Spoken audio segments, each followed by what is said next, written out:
Bonjour à tous, dernier point de Ici tout commence. Notre actualité du jour portera sur Tout est parti de là, 842. Vic a été obligé d'avouer la vérité à Enzo. Enzo, Aziz Diabaté, se confie à Anaïs sur ses tensions avec Vic.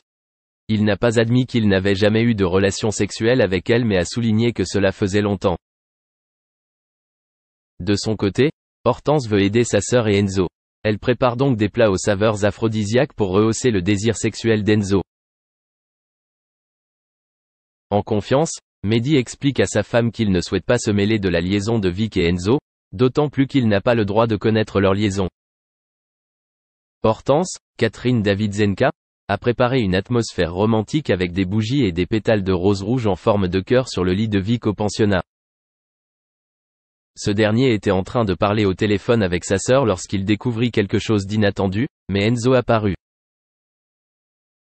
Le couple s'apprête à passer une soirée en amoureux lorsque Vic, Lula de Gaillerie, reçoit un texto d'Hortense. Elle a commis une terrible erreur en laissant la voix lire. Ainsi, l'enceinte connectée, Enzo entendit le message d'Hortense et comprit que Vic avait parlé à sa sœur de leurs affaires intimes. Le garçon s'est mis en colère et a expliqué qu'il ne parle jamais de ses affaires intimes avec ses amis, surtout lorsqu'il s'agit de la fille qu'il aime. Il pense que c'est un manque de respect. Mais Vic se défend et rappelle à Enzo qu'il a toujours évité le sujet. Elle dit qu'elle est prête à en parler, mais Enzo se sent offensé et craint qu'elle répète tout avec sa sœur. Merci d'avoir regardé et à la prochaine vidéo. N'oubliez pas de vous abonner à notre chaîne.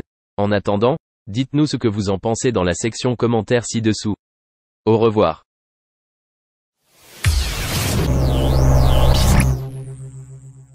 Pendant 3 décennies, Jean-Pierre Pernaut, l'emblématique animateur de la première chaîne s'est invité dans le foyer des téléspectateurs français chaque jour.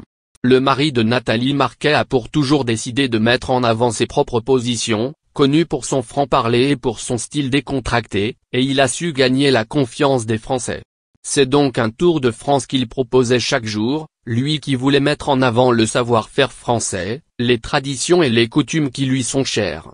Les téléspectateurs étaient également fans de ses coups de gueule, lui qui n'hésitait pas à dire tout haut ce que beaucoup de personnes pensaient tout bas. On pense notamment à ses réflexions pendant le confinement.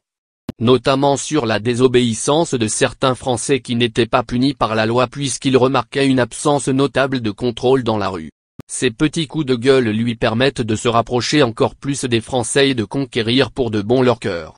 Il fait d'ailleurs partie des personnalités préférées des Français, aux côtés de personnalités comme Jean-Jacques Goldman et Omar Sy. Pour un journaliste et présentateur du JT, c'est une belle récompense. Mais chaque chose a une fin et Jean-Pierre Pernaut a décidé de partir à la retraite et de laisser derrière lui le journal télévisé. Et c'est Marie-Sophie Lacaro qui a eu la lourde tâche de succéder à ce monstre de la télévision. Hors de question pour la présentatrice de se contenter de faire la même chose que Jean-Pierre Pernaut. Avec ses équipes, elle a travaillé pour que le journal télévisé lui ressemble et évolue dans le bon sens. Un travail d'équilibriste digne des Jeux Olympiques puisqu'il faut réussir à imposer sa personnalité sans brusquer les téléspectateurs habitués au style de Jean-Pierre Pernaut. Dans les colonnes de Télé Loisirs, elle en parlait ainsi. Notre trésor sera davantage rubrique.